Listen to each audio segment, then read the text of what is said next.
Hi guys, today's video is going to be on Italian rudimental terms, and they are interesting because there are 4 different types of Italian rudimental drumming that existed at some point in the past, and they often disagree on the names. Not always, but it's interesting when they do. Now, if you liked my video a couple weeks back on German language rudimental terms, you'll probably like this one. I'm interested, so I'm making the video. If you're not, sorry, not sorry.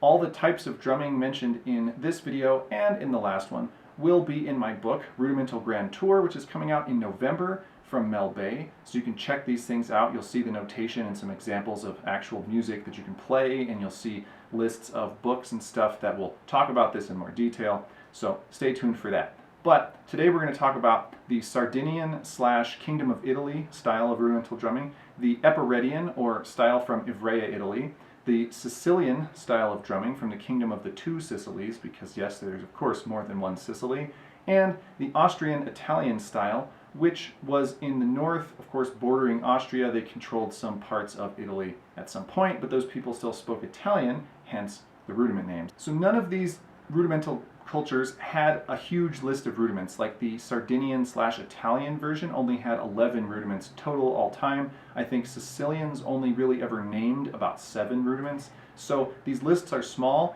hence there are only about 5 rudiments that exist in all 4 different styles of drumming, and thus we can compare the names directly only on those 5 rudiments. The first one, which is exactly the same as the way that it was in the German language, is the long roll or the open double stroke roll. This has a name in all 4 regions, and it also is the same word in all 4 regions. The Italian language name for roll across the board everywhere is rullo.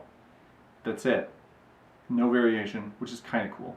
Of course, nothing else is like that. Every other rudiment that we're going to talk about, the other 4, there's at least some variation somewhere. So if we look at the Flam, the simple Flam is called the plow in the Sardinian version. It's called plow with an O in Epireadian drumming. It's called pla in Sicilian drumming, and in the Italian-influenced areas, it's called trascinante, which is nothing like the other 3, and I have no idea why, but that is like all the other ones are PLA something, and then we get trascinante. If we look at the rough or the drag, it's called a rau de 3 in Sardinian places. It's called rau with an O in Epireadian drumming. It's raf in Sicilian, and there is no regular drag or rough in Austrian drumming. If there was, I guess it would be called the rooker, but it just isn't in the Italian translated books.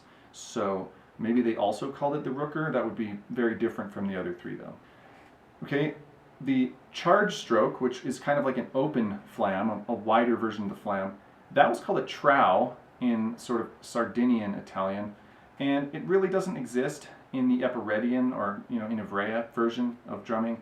In Sicily, though, they had it. It was called a tala, and in the Austrian-influenced areas, it's called a colpo doppio staccato, which is again a completely separate thing, not a translation of the other 2. It's just like, wow, it's very different. And really, again, in Austria, that same thing was called a Doppeltestreich, so like a double stroke. And the colpo doppio staccato means, of course, a short double strike, which is, I guess, is sort of a translation from the German. Again, nothing to do with the other Italian words, though. The final rudiment we'll talk about is the single stroke, which is present everywhere, of course. It has a name in only 3 of the regions, or at least a name in the book from 3 of the regions. And in the Sardinian Italian, it's called colpo di bacetto, which is a stroke of the stick. In Epireadian Italian, it's called battuta semplice, or semplice, which is a simple beat, basically. In Sicilian, it doesn't really have a name. I mean, it exists, obviously, but they don't have a name in the book. And in the Austrian-influenced version of Italian, it's colpo semplice, which is, again, a simple stroke. So it's either a simple stroke, a simple beat, or a stroke of the stick. So 3 different things. They're all kind of in that same vein, but they don't agree at all. Sirens. Can you hear that? You can probably hear that. Hold on.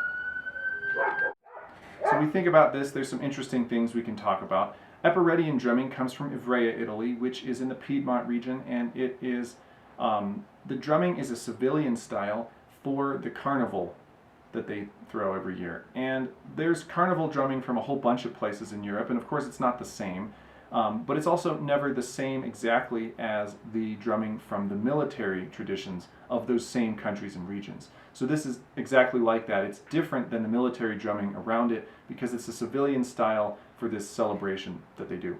And it is actually really old. They've been doing it for hundreds of years, and it probably predates even some of the other military styles, which is why it is different terminology in some cases, but also the playing is different. It actually doesn't have open double strokes, really. It's a buzz stroke type of style, which is a little bit different from most other rudimental styles. Now, if you compare that Epiready style to the other three are definitely military drumming. They have open double stroke rolls, they have all the features you would find in most rudimental styles, and so they are playing-wise more similar, but of course the names don't always match up like we saw.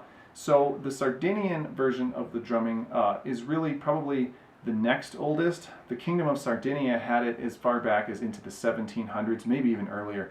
And as they expanded their influence throughout the Italian peninsula, that drumming became what everyone played. So by the 1900s, when it was the country of Italy, like World War I era, that's the type of drumming that all of Italy used. So the other ones all sort of got pushed out from a military perspective.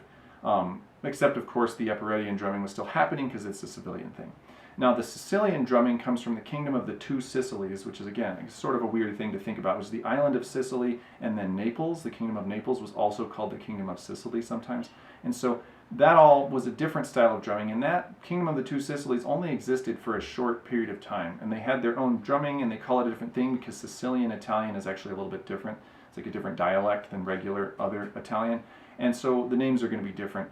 But that only existed for a little while, and then it was absorbed by the rest of the Kingdom of Italy. And so, of course, that's a little bit of a footnote to rudimental history. And then, of course, there was the Austrian Italian, which, like the Austro-Hungarian Empire, took over some portions or like influenced some portions of northern Italy, and of course they brought their drumming with them, so those people had a totally different style of drumming, was unrelated rhythmically and thematically to the rest of Italian drumming.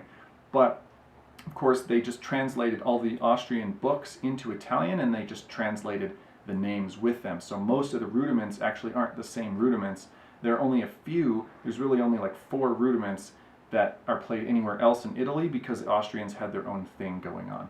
And that didn't last all that long. And so, of course, all those regions, the Sicilians and the northern regions like Tuscany and Modena and whatever other places are up there, they all became part of the Kingdom of Italy. So everyone migrated to the Sardinian style eventually. And, of course, the Sardinian names. But they had their own at some point. Well, anyway, I apologize for how bad my Italian accent is, and I will see you guys next time. Thanks for watching.